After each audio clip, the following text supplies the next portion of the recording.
अस्सलाम वालेकुम guys, hope आप सब खैरियत से होंगे। जो लेक्चर्स आप नीचे अभी सुनने लगे हैं न्यूरो एनाटमी के, ये मैंने कैप्लन न्यूरो एनाटमी से बनाए हैं और ये बेसिकली लेमैन के लिए बनाए हैं, जिसमें आप कैजुअल वे में सारे लेक्चर्स आप गो थ्रू कर सकते हैं, रिव्यू भी कर सकते हैं, और अगर किसी ने पहली बार सुनने हैं जो पहले कहीं से पढ़े नहीं हुए तो उनके लिए भी बहुत हेल्पफुल होंगे।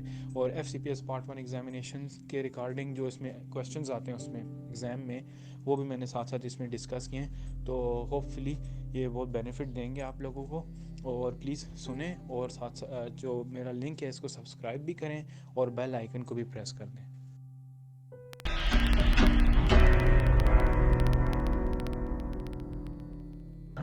अच्छा, आज हमने करना है डायंसोफ्लॉन। अब ये डायंसोफ्लॉन तुझे पहले पता है कि डायंसोफ्लॉन में क्या क्या चीज़ें आती हैं? हाइपोथैलेमस, थैलेमस, सबथैलेमस और एपिथैलेमस। ठीक है, ये सारे और कुछ डायंसोफ्लॉन के अंदर आते हैं। इसके अलावा एक और चीज़ जो डायंसोफ्लॉन से बनी थी, जो तुझे मैंने शुरू में बताई थी, ऑप्टिक नर्व, याद रख। ठीक है ना?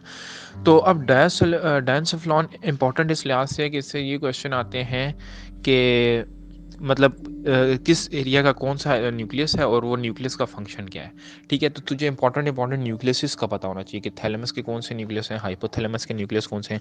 सबसे पहले आ जाते हैं हम थैलेमस के न्यूक्लियस की बात करते हैं। ठीक है, थैलेमस के जो न्यूक्लियस है उसके अंदर समझ ले, न्यूक्लियस के जो है ना वो 3 ग्रुप मैंने बना लिए हैं आसानी के लिए याद करने के लिए। एक वेंट्रल ग्रुप है यानी कि जो आगे पड़े हुए हैं, एक डॉर्सल ग्रुप है यानी कि जो पीछे पड़े हैं, और एक इनके दरमियान वाले। ठीक है ना, मिड लाइन ग्रुप। तो अब तुझे वो न्यूक्लियस बता देता हूँ। सबसे पहले जो वेंट्रल न्यूक्लियस है ना, उनके अंदर तुझे 3 न्यूक्लियस पता होने चाहिए, तीनों इंपॉर्टेंट है।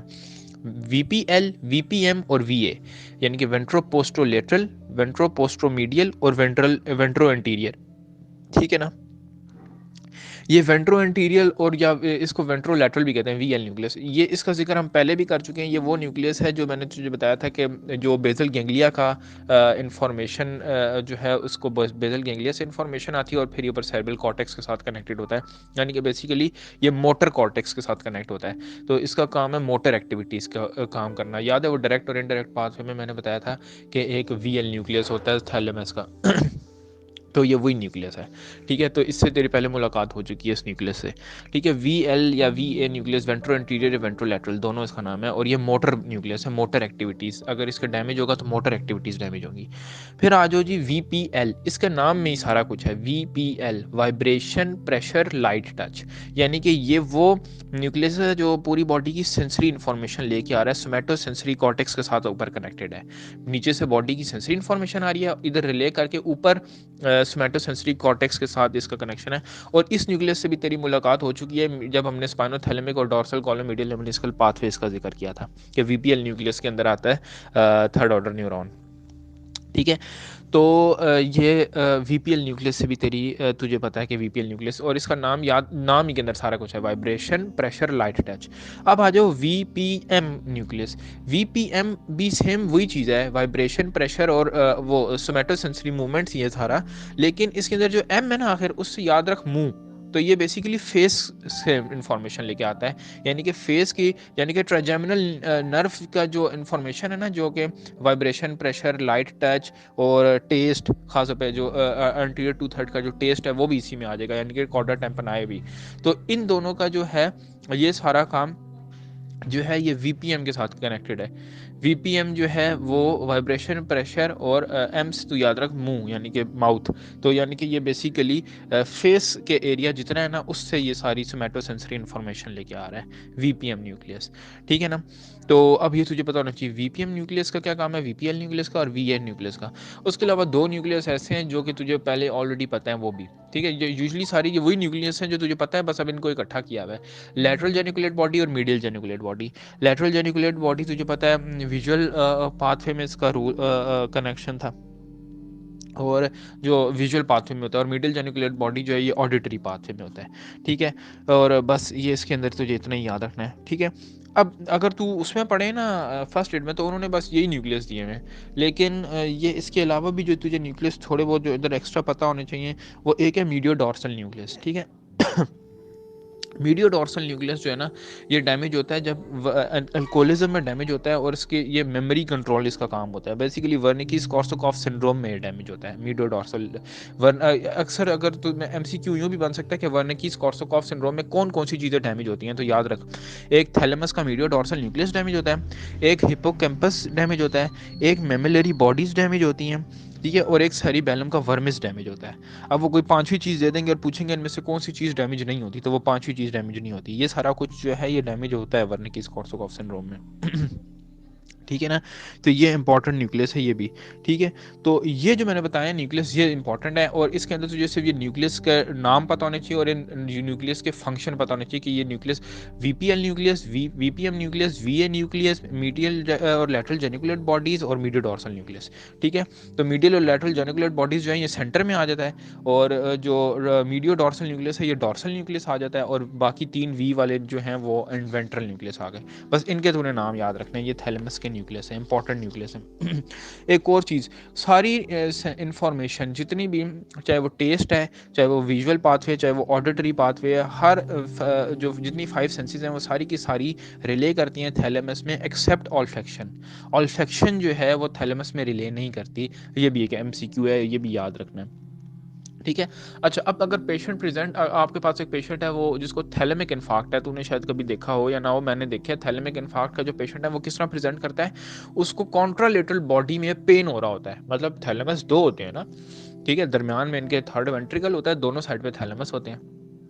तो राइट थैलेमस डैमेज होगा तो लेफ्ट कॉन्ट्रालेटरल बॉडी में पूरा पेन के साथ प्रेजेंट करेगा, और ऐसा पेन होता है जो कि एनएसएड्स या किसी पेन किलर को रिस्पॉन्ड नहीं करता, ये पेन, ये वाला पेन। ठीक है ना, इसको कहते हैं थैलेमिक पेन सिंड्रोम, और मैंने ये पेशेंट देखा हुआ, उनको सही पेन हो रहा होता है। वो पेन क्यों हो रहा होता है कि बेसिकली जो वेंट्रल न्यूक्लियस होते हैं ना जो थैलेमस के, जो कि पेन, टेम्परेचर और सेंसेशंस लेके आ रहे होते हैं, उनकी एक्टिविटी बढ़ जाती है, तो वो हल्की सी सेंसेशन भी उनके लिए पेन होता है। यानी कि जो पंखे की हवा है ना, वो हवा अगर उनको लगेगी तो वो भी दर्द हो रहा होगा उन्हें। तो ये बेसिकली बर्निंग और रैकिंग किस्म का पेन होता है इनके अंदर, और इनको ये नॉर्मल एनाल्जेसिक्स देने से इनका पेन ठीक नहीं होता है। ठीक है, तो ये होते हैं थैलेमिक पेन सिंड्रोम, और ये पेशेंट मैंने देखा हुआ है इस तरह का।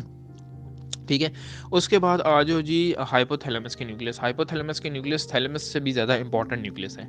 ठीक है, और इसके न्यूक्लियस कौन कौन से हैं देख, सबसे पहले आ जाओ lateral hypothalamic nucleus. Lateral hypothalamic nucleus का काम होता है भूख लगाना, यानी कि ये फीडिंग सेंटर है। अगर ये डैमेज हो जाएगा ना तो बंदे को भूख नहीं लगेगी और बंदा खाएगा नहीं। ठीक है, फीडिंग सेंटर है लेटरल हाइपोथैलेमिक न्यूक्लियस। जो वेंट्रल थैलेमिक न्यूक्लियस है, ये इसको कभी वेंट्रोमीडियल थैलेमिक न्यूक्लियस भी कहते हैं या वेंट्रल न्यूक्लियस भी कहते हैं। इसका काम होता है भूख ना लगवाना। ठीक है, यानी कि ये सटाइटी सेंटर है बेसिकली, जब ये जो हम खाते हैं और हमारा पेट भर जाता है, वो इसका फंक्शन है।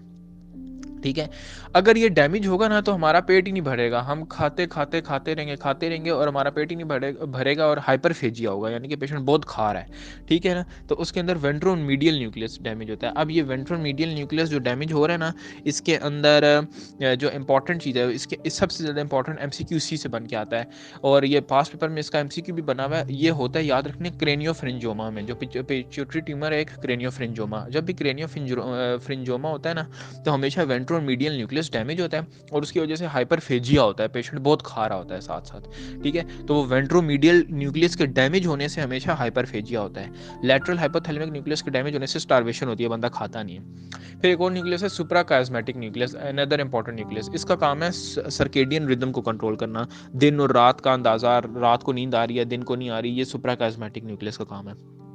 ठीक है, इसके अलावा जो अच्छा, अब ये जितने जो जिसका सर्केडियन रिदम के साथ काम है, तो इसको बेसिकली रेटिनल आउटपुट्स मिल रहे हैं, यानी कि ये रेटिना से जो फाइबर्स निकल रहे हैं ना, जो सुपीरियर कॉलिकुलस में भी जा रहे हैं, प्रीटेक्टल एरिया में जा रहे हैं, वही इधर भी आ रहे हैं, तो जिसकी वजह से इनको वहाँ से लाइट से इनका कनेक्शन होता है।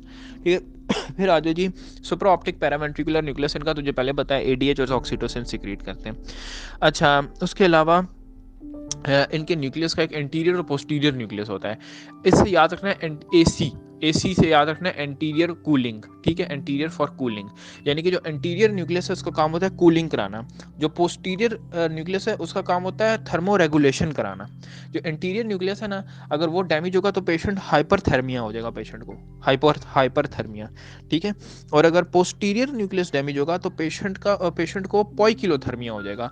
पॉइकिलोथर्मिया का मतलब होता है कि inability to control body temperature, यानी कि ठंड में जाएगा तो बॉडी टेम्परेचर लो हो जाएगा, गर्मी में जाएगा तो बॉडी टेम्परेचर हाई हो जाएगा। तो वो पोस्टीरियर न्यूक्लियस के डैमेज होने से होता है। और एंटीरियर का काम है AC से याद रखना है, एंटीरियर कूलिंग, एंटीरियर का काम होता है कूल करना, अगर ये डैमेज होगा तो हाइपरथर्मिया होगा, ठीक है। अच्छा, उसके अलावा एक और न्यूक्लियस होता है pre optic nucleus. Pre optic nucleus जो है ना, इसका काम होता है सेक्सुअल एक्टिविटीज़ को कंट्रोल करना, ठीक हो गया। ये इंपॉर्टेंट न्यूक्लियस है हाइपोथैलेमस के, ठीक है। अच्छा, एक इन्होंने न्यूक्लियस उधर पीछे भी दिया हुआ था हाइपोथैलेमस, थैलेमस में भी और हाइपोथैलेमस में भी मैमिलरी बॉडी, जबकि वो बेसिकली इनका न्यूक्लियस नहीं है। Mammillary body is a part of hippocampus limbic system, तो वो लिम्बिक सिस्टम में मैं तुझे बताऊंगा, इसलिए उसको फिलहाल मैंने डिस्कस नहीं किया, ठीक है। उसके बाद जो एपीथैलेमस, एपीथैलेमस के अंदर ना दो न्यूक्लियस होता है, हेबिन्यूलर न्यूक्लियस होता है और पाइनियल बॉडी होती है। अब ये पाइनियल बॉडी जो है ना, इसका अगेन काम सर्केडियन रिदम के साथ होता है। ये इसमें पाइनियलोसाइट्स होते हैं, इसमें ग्लायल सेल्स होते हैं, लेकिन एक इंपॉर्टेंट चीज़ याद रखनी है, पाइनियल बॉडी में कोई नर्व टिश्यू नहीं होता, पाइनियल बॉडी में कोई न्यूरॉन नहीं होता। ये वाहिद ब्रेन का वो पार्ट है, यानी कि नर्वस सिस्टम का वो पार्ट है जिसके अंदर कोई नर्व टिश्यू है ही नहीं, ठीक है। तो इसमें पाइनियलोसाइट्स हैं और इसका काम होता है सेरोटोनिन और मेलाटोनिन ये चीज़ें से सिक्रीट करना। जब डार्क होता है ना, अंधेरा होता है, तो हमारे जिस्म में खुद ब खुद ही मेलाटोनिन सिक्रीट होना शुरू हो जाती है। और ये भी एक MCQ है कि न्यूरोट्रांसमीटर ऑफ डार्क इज़, तो वो मेलाटोनिन है और वो पाइनियल ग्लैंड से रिलीज हो रहा होता है। इसका अपना भी ट्यूमर है, तो जो मैंने पहले बताया था पाइनिलियोमा ट्यूमर होता है जो मिड ब्रेन के ऊपर पड़ा होता है, जिसकी वजह से डॉर्सल मिड ब्रेन सिंड्रोम होता है, क्योंकि ये सुपीरियर कॉलिकुलस को कंप्रेस करता है। तो पेरिनोड सिंड्रोम का हमने जिक्र किया था। उसके बाद सब थैलेमस का न्यूक्लियस भी हम पहले जिक्र कर चुके हैं। सब thalamus basically is a part of basal ganglia, ठीक है। तो सब थैलेमस के डैमेज होने से कॉन्ट्रालेटरल साइड का हेमीबिलिस्मस होता है, ये भी हमने इसका जिक्र कर लिया था। तो थैलेमस और हाइपोथैलेमस के न्यूक्लियस ज़्यादा इंपॉर्टेंट है और MCQ भी इनमें से बनता है। मुझे एंटीरियर न्यूक्लियस में से MCQ बना था, टेम्परेचर रेगुलेशन में से आया था पेपर में, ठीक है। तो इसमें से MCQ लाजमी आ जाता है थैलेमस और हाइपोथैलेमस के न्यूक्लियस में से। इस चैप्टर में से सिर्फ ये टेबल ही करनी है। अच्छा, एक और चीज़ इंपॉर्टेंट, एक इन्होंने यहाँ पे एक चीज़ होती है, जैसे हमने पहले मिडिल एक हमने फेसिकुलस पढ़े हैं, मुख्तलिफ किस्म के फेसिकुलस पढ़े हैं, ठीक है। तो इसी तरह एक और फेसिकुलस आज मैं तुझे बताता हूँ, उसका नाम है आर्क्यूएट फेसिकुलस। आर्क्यूएट फेसिकुलस क्या होता है कि ये बेसिकली जो ब्रोकाज एरिया होता है और जो वर्निकीज एरिया होता है, ठीक है, दोनों बात करने में एक के डैमेज होने से मोटर एफेजिया होता है, एक के डैमेज होने से सेंसरी एफेजिया होता है।